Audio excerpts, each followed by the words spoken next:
So the upper and lower bounds of polynomial zeros. If you take a look at the definition of an upper and or lower bound, here it is. So first, let's provide the let statements.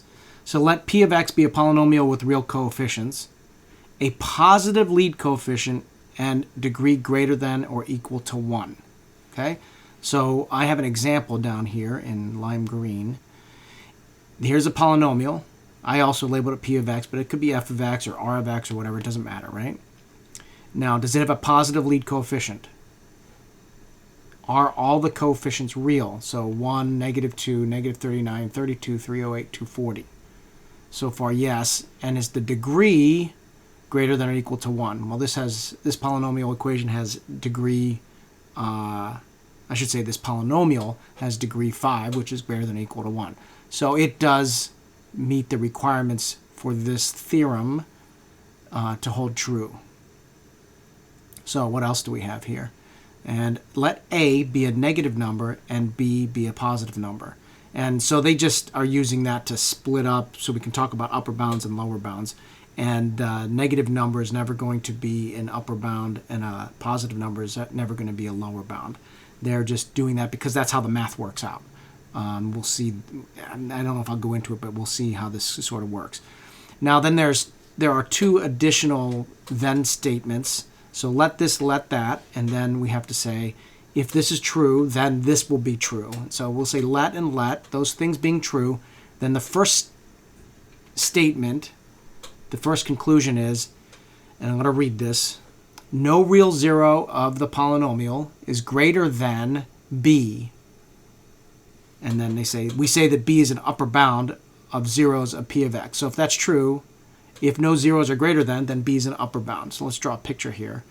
If I have an xy axis, say, okay, and I have some polynomial. This is a fifth degree polynomial, so just put some sort of sketch of a fifth degree polynomial. And let's say that this is at 17. If 18 passes the criteria, we don't know it yet unless you've read ahead. We'll talk about it. If 18 is an upper bound, then all zeros of this polynomial will be less than 18. Will be less than 18. If we tried 2 would not pass because there are 2 zeros that are greater than it. So 2 should not show up as an upper bound. 18 could. 17, not so much because it is one of the zeros. All right? So that's what we're talking about. And hopefully you can see that the idea of an upper bound and lower bound sort of constrains or brackets my my zeros, if this being the lower bound and this being an upper bound, it can inform me where my zeros are located. Okay? So that's the idea. We're not going to go into that too much, but I'm just trying to help you see why this can be useful. All right, so reading further. No real zero of the polynomial is greater than b. We say that b is an upper bound of the zeros of the polynomial if the last row in synthetic division of p by x minus b contains no negative numbers. So in other words, when I do synthetic division, if that bottom row, after I've done the multiplication and addition and I get that result below the line, if all of those numbers are positive, then that number is an upper bound. Okay? Now, they just restate it because when we do synthetic division, we're just not messing around with numbers. We're actually doing division. And hopefully we know after last unit or last section that that bottom row holds the quotient, the result of the division, and if the binomial didn't divide, it also has the remainder, the last number on the right. And so they restate, that is, b is an upper bound of the zeros if the quotient and remainder have no negative coefficients, meaning they're all positive, when p of x is divided by x minus b. Okay? So we'll get to the lower bound portion, but let's work this upper bound. So recall, as I said just a few seconds ago, that if I had this fifth degree polynomial, that's poorly drawn. and I chose some number here, even though I don't know where the zeros are, if I chose it and it came out to be some number 3 and then -2, whatever, that negative makes it so that not all the bottom numbers of the synthetic division are positive, right? Then I know that it's not an upper bound, and I can just move on. I know that I have some zeros to the right of it. So I'm going to choose some crazy, crazy number, having no idea what the... Well, I kind of do. I made the polynomial. But let's presume that I have no idea what the zeros are. And I just want to find an upper bound, just some upper bound. So let's choose the number 100. Is it likely that when I made this thing that I used that as one of my numbers? Probably not. Okay? So let's just choose 100 just to illustrate what's going on here. All right, so 100, we're going to set up the synthetic division. If I'm assuming that k equals 100, or 100 is one of my upper bounds, and if we're talking about upper bounds, we're talking about this. We in this context, we're labeling it b, so b equals 100. Or I have this polynomial, this binomial that I'm considering whether it's a factor or not. Okay. Let's write down the coefficients. The first coefficient is 1, then -2, -39, 32, 308, and 240. And let's do synthetic division. If all of these numbers down here are positive, then 100 is an upper bound. I'm using 100 because I want you to see that 100 is in fact an upper bound. But let's do the math out. So bring down the 1. 100 times 1 is 100. 100 plus -2, or -2 plus 100, is 98. 100 times 98 is 9,800. Subtract 39, and oh my goodness, why did I choose 100? 761. Okay, then multiply that by 100. 9,76100. And then add 32, so that's 9,76132. Multiply by 100 again. 9,7613200. Can you see that this gigantic positive number, way to the right of the number line, when I add 308, is going to be 9,7613508. When I multiply it by 100 again, I get 9,761350800. And if I add 240, I'm going to get 9,7613550. I'm sorry, that's going to be 1040. Okay, so I have all positive numbers. So 100 is an upper bound. It is an upper bound. And then I would like to ask this question. So we have 100 out here. We know it's an upper bound. So that means I know my polynomial is like this. It could actually be much closer than that.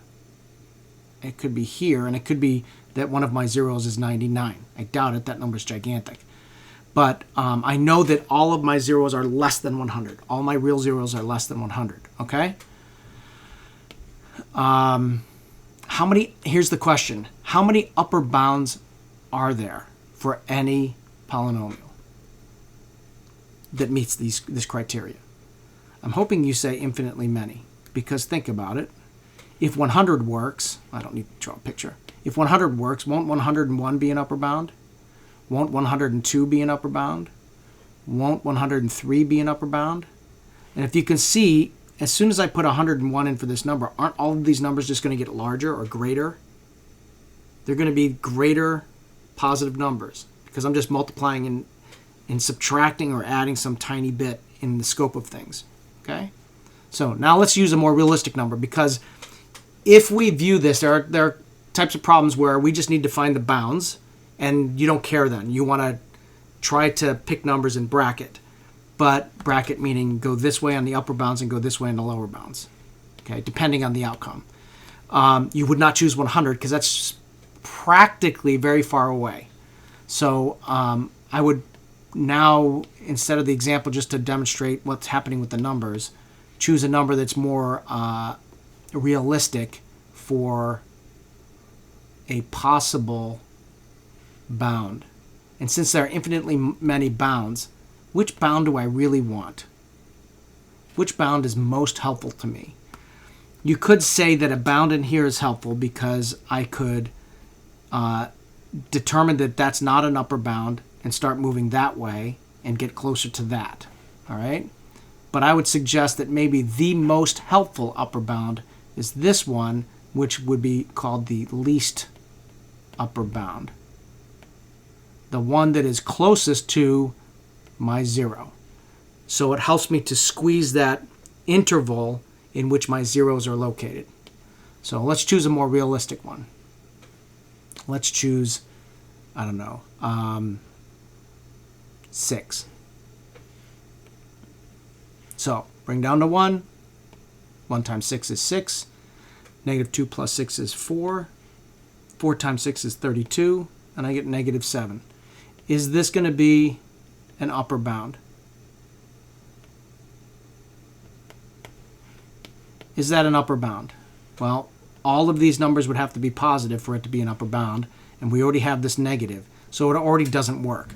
So I know that 6 has a bound, or has a 0 outside of it or to the right of it. So I'm going to abandon 6, and that would be the case where I chose 6 and it helped out anyway because I know that it's going to be greater than that. So let's try 7. We could jump up to 8 or 9 or 15 if you wanted to. But let's just go out one at a time. Also, we're always going to be trying integers. So 1, 7, that's going to be 5. 5 times 7 is 35, and I get negative 4. Also, 7 is not an upper bound. So it didn't work. Let's go. 8, 1, 8, 6. 6 times 8 is 48. Oops, at least it passed that part. And because these are all positive, I'm going to let you know that it's going to work out. But we'll work it all the way through. So 48 minus 39 is 9. 8 times 9 is 72.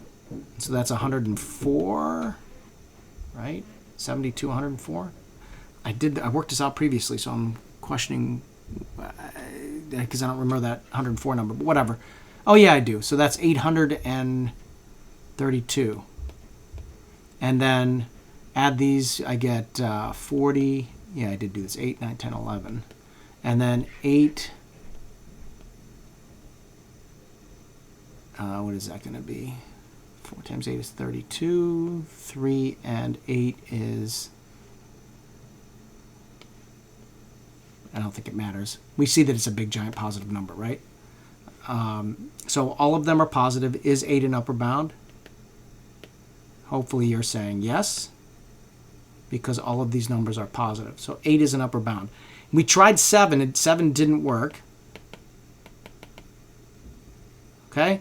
So 8 is the least upper bound. 8 is the least upper bound.